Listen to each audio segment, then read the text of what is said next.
The CNBC app. Global market news in one place. Customizable sections and personalized alerts. Stocks tracking, interactive charts and market insights all in your hands. Stay connected. Stay informed. Download the CNBC app today.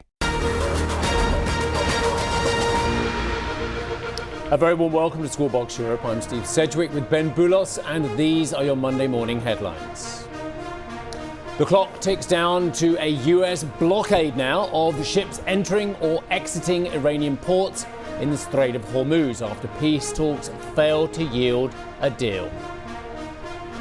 Crude prices surge while Asian equities tip to the downside. Trump saying the blockade is aimed at wiping Iranian oil exports from the market. At 10 o'clock tomorrow, we have a blockade going into effect.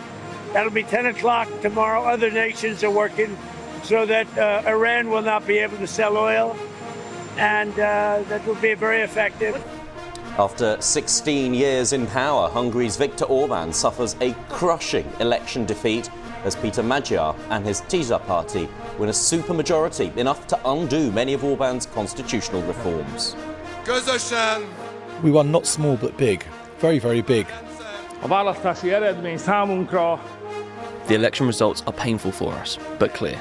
We were not given the responsibility or the opportunity to govern.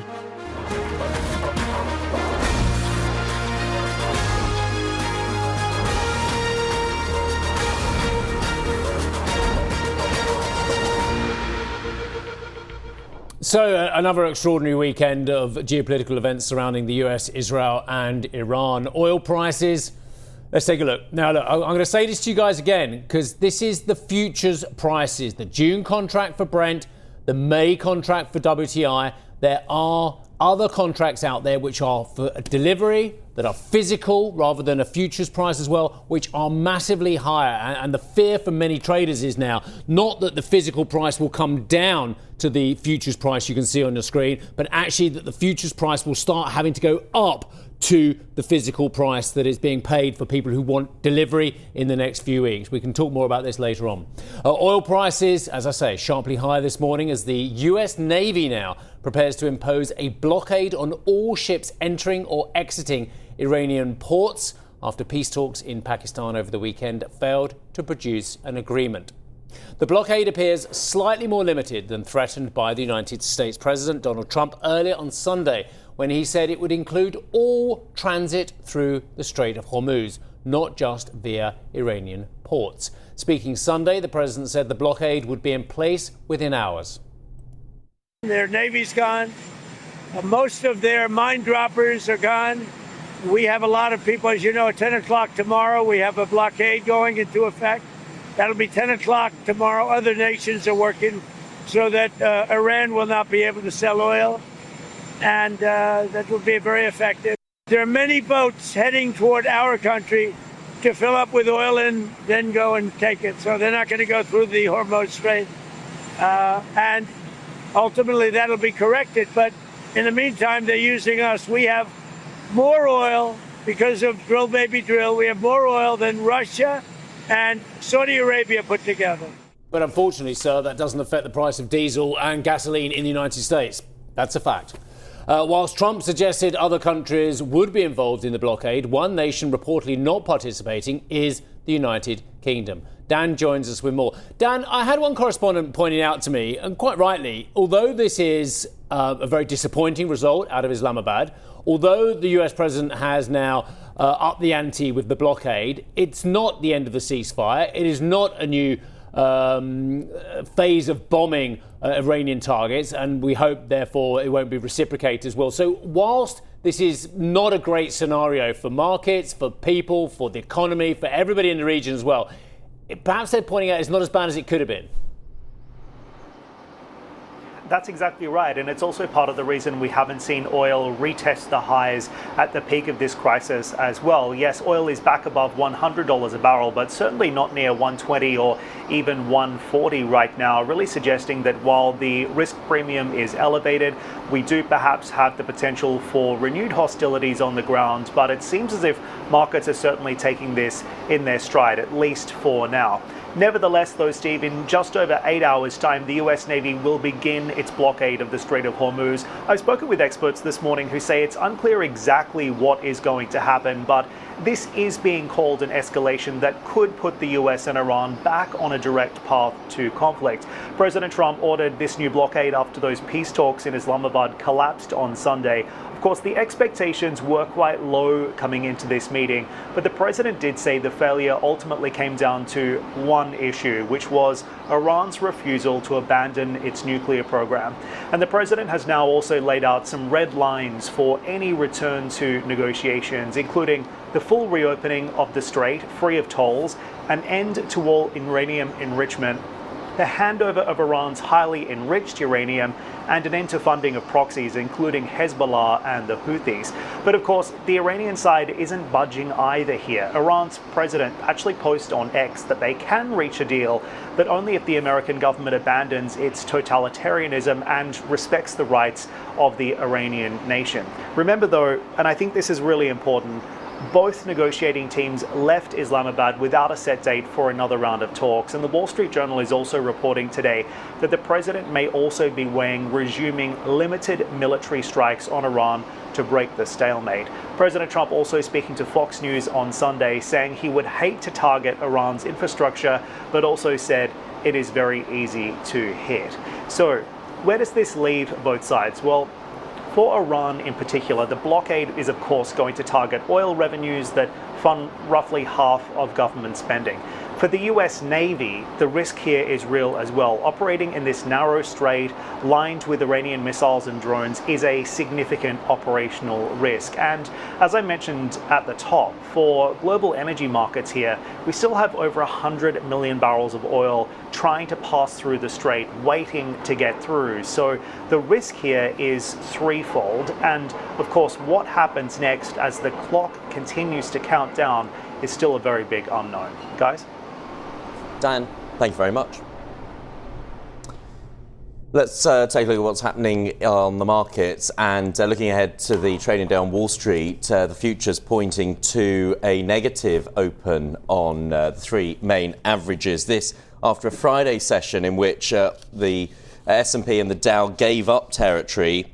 The Nasdaq on Friday, the only one closing up by just 0.33%, although all of the major averages actually closing last week between 3 and 4.5% higher than where they had begun.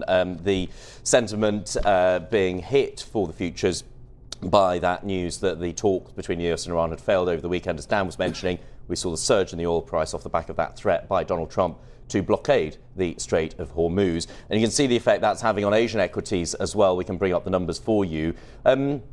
Perhaps not quite as dramatic a move as you might have expected, given the jump in the oil price, oil up by between 7 and 8% in the session so far. But some of the sharper moves we've seen in Asian equities not actually being reflected, although the leading regional benchmarks are clearly trading to the downside. The Kospi and the Hang Seng leading the losses there. Shanghai Composite just above the flat line, but no big shakes there. Let's have a look at what's happening in terms of the currencies, and the dollar strengthening this morning as investors seek that safe haven, relative safe haven, given the ongoing geopolitical turbulence. And what can we expect when European trading gets underway for the week in about 52 minutes from now?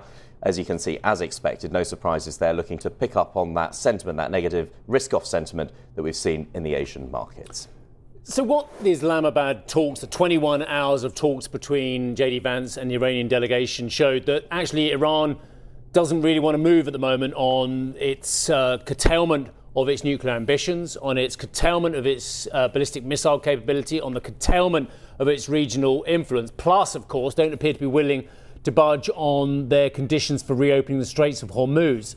I'm struggling to find how we move forward with this. I'm sure we will at some stage. Maybe Carsten Nickel, who's managing director at Teneo, has a better idea as well. Because, good morning to you, sir. Morning. That's what came out of it for me, that these are, I don't know if they're red lines or amber lines from the Iranians as well. But the fact of the matter is, that is where JD Vance failed to get any progress. And the US was, I wouldn't say desperate, but very, very keen to find a way through this as well.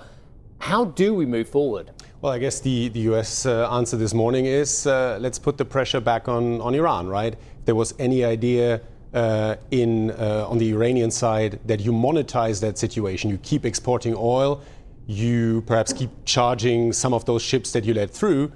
What the American side is telling you this morning with that blockade, that's not going to happen, right? So I think we're going to see a continuation of that kind of tit for tat, step-by-step approach. But I think the overall idea from the old world of geopolitics, where a conflict like this gets resolved in some comprehensive deal and that settles it for a couple of years, I don't think we're in that setting anymore. You talked about the old world of politics. There is nothing more old world than a blockade. I mean, we all grew up with medieval history knowing that if you wanted to encircle a camp or encircle a castle or fortification, blockades take long times to bring parties to the table, to starve out the opposition, so to speak, or what have you. Naval blockades, when the continental system was on during the Napoleonic Wars as well, we've all studied, they take years.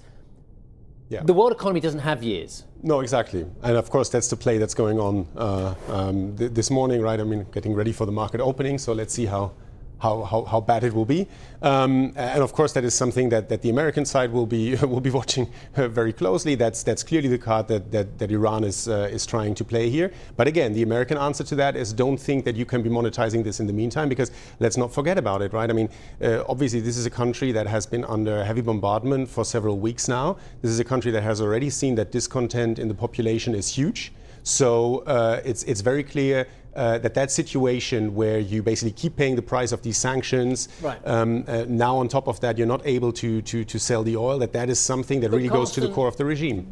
I feel like I've read too much commentary on the. I mean, everyone's trying to read for new information. I don't find I'm getting much new information. But one thing I did read over the weekend is that one reason why the US and Iran are failing to come to some form of accord is because actually, the American administration doesn't understand the Iranians, and in fact, their motivation is different from others. Is the Iranian motivation different from a lot of the people who Donald Trump has squeezed through sanctions, squeezed through trade deals, squeezed through threats on NATO as well? Is actually the psyche of what the Iranians want different from others, or is it still back down to the economy? Yeah, perhaps, but at the same time, it's probably well known after a couple of decades of talk over that nuclear program. We know that we're dealing with a regime that is fundamentally not willing to give up that program. Period. So if you compartmentalize the three issues at stake, the Strait, the question of economic relief, whether it's sanctions or frozen assets, and then the nuclear program. Let's face it, the nuclear program will not be resolved in 2 days or 2 weeks. When JCPOA was negotiated, it took 2 years, right? When you look at you take a step back, you look at the bigger picture, it can be hard to see the coherence of the approach and the strategy from President Trump. One day he's saying the objective is now to reopen the Strait, and he's saying we're going to get Iran to agree to reopen the Strait. And then 2 days later, he's saying that his tactic is to blockade the Strait. I mean, in terms of negotiations, in terms of resolving this, there seems to be no clear direction. Yeah, I think that's true for the long term, right? And that is what we've been discussing over the last couple of weeks. Clearly, this is a war that was started like so many wars without a clear idea of what the strategic objective is. So I think we can all agree of that.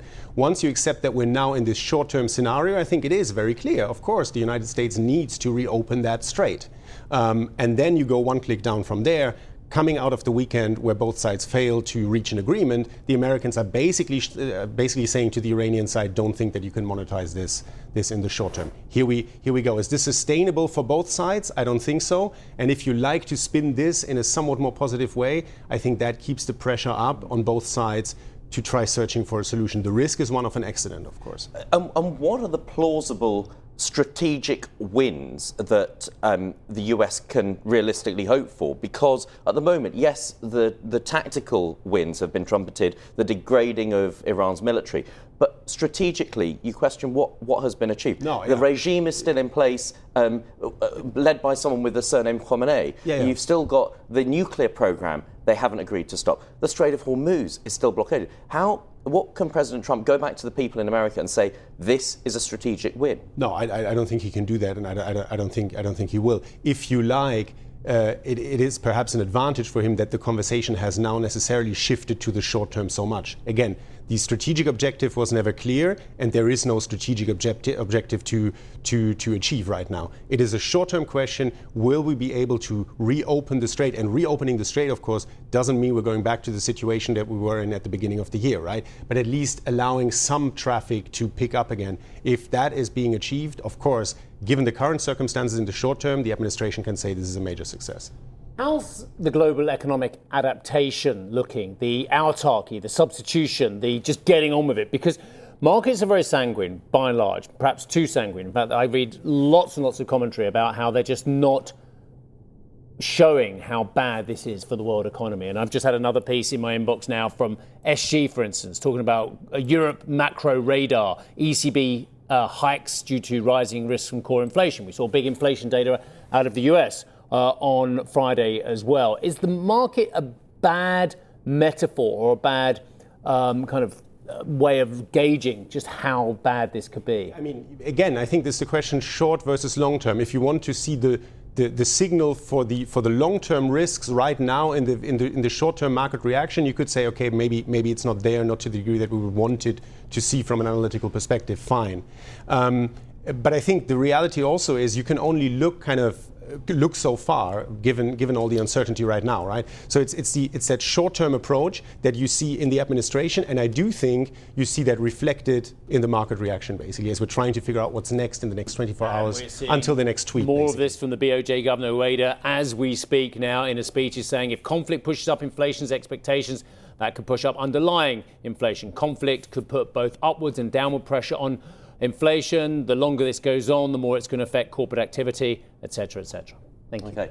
Carsten, thank you very much for your thoughts. Carsten Nicol, Managing Director of Teneo. And don't go away because, as they say, you're through to the next round. We're going to talk to you in a little more detail on another topic after the break, so do stick around for that.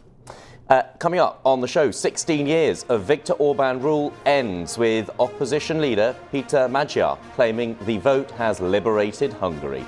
Plus, Spain's Pedro Sanchez makes his fourth trip to China in 4 years. We will look ahead to his latest visit. And we'll speak to the tech entrepreneur and the CEO of software-as-a-service giant Smartsheet. That conversation with Raj Singh at 8:45 London time.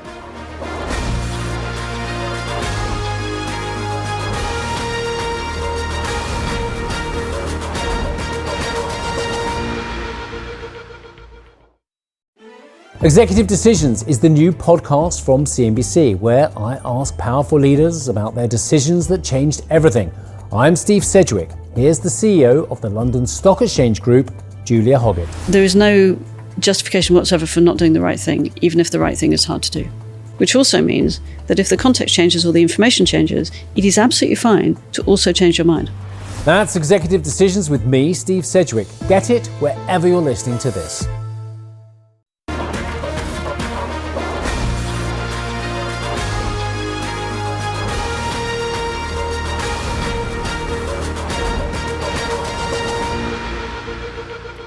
We are in the final month of the premiership of Viktor Orban in Hungary. My understanding is he's got another 30 days before he hands over the reins. Because despite consolidating support via constitutional reforms and the media, as well as a visit from the US Vice President J.D. Vance, Orban is out after 16 years. He will be replaced by the centre-right leader Peter Magyar. Nearly 80% of registered voters cast ballots. Huge turnout. Biggest turnout, actually, in Hungary since the collapse of communism. Well, with more than 98% of votes counted, according to the BBC, Magyar's Tisza party has won a supermajority. That's very, very important for what happens next. Is on course for 138 seats versus Orban's 55, with the far-right party Our Homeland on 6. Orban conceded defeat overnight. The election results are painful for us, but clear. We were not given the responsibility or the opportunity to govern. I congratulate the winning party. I shouldn't even have to say this, since we've been here together for more than 30 years. We lived through hard and easy times, happy and sad years. But there's one thing everyone here in this room and across the entire country can be sure of. We will never give up. Never, never, never will we give up. Meanwhile, Magyar celebrated his victory. We won not small but big, very, very big. Together we changed the Orban regime. Together we liberated Hungary. We took our homeland back. Well, let's have a quick look at what's happening in terms of the impact on the currency, and we can show you the current performance of the Hungarian forint. It is trading up against the dollar off the back of that result. Of course, one of the big concerns through the election was the corruption that had emerged over the 16 years that Viktor Orban was in power. You can see that strengthening of the currency reflecting a growing confidence in where this may take the country's economy under the new leader. Well, speaking of leaders across the world have congratulated Magyar on his victory. The UK Prime Minister Keir Starmer called it an historic moment. The European Commission President said Hungary had reclaimed its European path. Meanwhile, the French President Emmanuel Macron joined Western leaders in congratulating Hungary's new leader. And the Ukrainian President Volodymyr Zelensky said his country is ready to advance its cooperation with Budapest. Now, Magyar's supermajority gives him the authority to conduct sweeping reforms of the country's laws and constitution.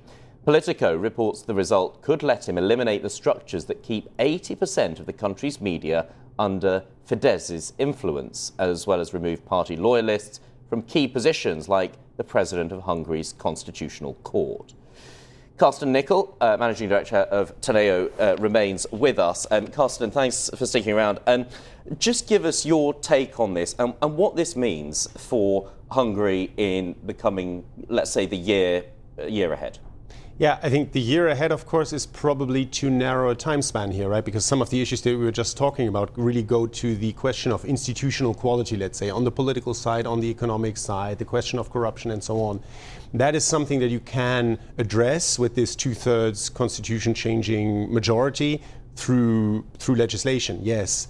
But actually making that happen so that trust, whether it's from markets as well as from voters on the ground, basically returns to these institutions, that is a longer term process, and that will depend on many more variables than just majorities in parliament. So I think that's the process to watch over a longer term time horizon. And of course, the impact will be felt far beyond Hungary's own borders, because this is partly to do with the tilt away from a close partnership with Russia to perhaps putting it, as one of the European leaders said, back onto a more European-focused path. Yeah, and what that exactly looks like is actually something, again, we need to watch, right? I mean, I think part of that successful electoral strategy by the opposition was that on some of those most divisive issues, whether it's around Ukraine, whether it's around migration and so on, actually, if you look at how Tisza has positioned itself, it hasn't departed perhaps too much from the Orban line. If you take something like migration, for instance, right? I mean, some have argued that the stance of that opposition party so far has actually been even harsher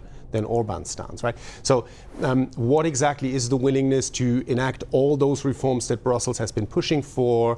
Is there now some greater leeway from the Brussels side in those negotiations? I mean, all of that we will have to watch over the coming weeks and months. I'm going to say a statement, which is, even if we just break down the statement, it's a crazy world. This election, and you can just comment on it, this election is bad news for President Trump and bad news for President Putin. Now, the fact that it's bad news for what are supposed to be two erstwhile foes or come from different sides of the political system is extraordinary in itself. But what I really want you to answer is it bad news for Trump and is it bad news for Putin? Depends on how much you think that these players really depend on those kind of bridgeheads here, right? I mean, contestation around the question of Ukraine and sanctions policy and eventual Ukraine accession to the European Union, make no mistake, that will be something that will be with us in European politics. Now, is this going to be pushed in this super aggressive line that Orban has taken going forward? Well, less, because he's going to be out. But does that mean that Europe, as of now, speaks with one voice on all of these issues from one day to the next? I don't think so. Right, so I think those are basically the two sides of the coin. If you look at Trump, the ability of this U.S. administration to keep the pressure up on Europe has to do with ultimately trade exposure, security exposure from the European side to America. That is not going to go away. So I think some of these structural factors that give Putin influence, that give Trump influence in Europe, they're not going to disappear. Perhaps the way in which we handle this in Europe is changing with Orban's departure. He has a generally supportive position on Europe supporting Ukraine, but he doesn't want military support, from what I can understand, from Peter Magyar doesn't want military support or increased military support for the Ukrainians from Hungary and perhaps even the broader EU as well. It's a contradictory stance on Ukraine. What does it mean for Zelensky? Yeah, and he came very much to Orban's defense when there was this war of words between Orban and Zelensky a couple of weeks ago. Again, I think this is someone who has managed, after 16 years of Orban, to win this resounding victory. You don't do this by departing 100% from the line that has been pushed so far. We must and there will be this balancing act. Remind our viewers, he's a Fidesz party insider. He was part of Orban's clique before he converted. And he's heading a party that belongs in the widest sense to the political right. The country that he is presiding over is one in which Orban had political support for the last 16 years. The idea that we're swinging to the complete opposite end now overnight is not realistic. Yeah. And what sort of, I mean, it sends a very clear message to other parties in Europe, other populist parties in Europe, of how quickly the pendulum can swing against them. This party was only formed 2 years ago, and it's unseated someone who took measures to sway the system or load the system in favour of his ruling party. Yeah, and perhaps that also has something to do with how we talk about the populists, right? I mean, we tend to think about them as being these guys who want to get rid of the election. Will they accept an electoral defeat, etc.? These kind of questions. In the end, maybe the answer is in the word. Populists. Well, they're populists. They depend on popular support. What we've seen yesterday is the pendulum swings in the other direction. In that moment, well, the populists are out, right? So they need to deliver. And perhaps on some of those issues, if you look at institutional quality, economic performance, corruption, these guys have been pushing it too far. They're paying the price now. Carsten, let me get back to the Ukraine war. I heard two pieces of fairly positive information last week. One on the record, we heard one off the record. The on the record one was actually that the Ukrainian delegation thought that actually there was a real chance of making progress in peace talks. Now, the Russians said, no, we don't necessarily agree with that, but it felt like positive mood music. And the other thing I heard was from a military expert I was talking to saying, actually, and just come back from Kyiv, and he was saying, actually, the Ukrainians are making a pretty good fist of it on the Donbass front at the moment as well. And actually, morale was pretty positive. And this was a hard, wasn't an emotional chap. It was a man who's involved with the military. And actually, I thought, well, both those things may get us closer to some form of détente or ceasefire, what have you, in Ukraine. Are you hearing any, or is that just pie in the sky? No, I think in terms of looking at that conflict, we go through these waves, right? Yeah. I think if you zoom out a little bit, the longer term kind of picture is remarkably stable. That first statement that you're referring to from the Ukrainian side, I mean, of course, it remains important for them to signal to the Americans ultimately that they are not being unreasonable when it comes to talks. I think that in itself is a positive thing because it shows that the Ukrainian side knows what it has to signal to Washington. That is very important. I think what we next need to focus on is, with that changed majority in Hungary, what do we do with the 90 billion loan from the Europeans?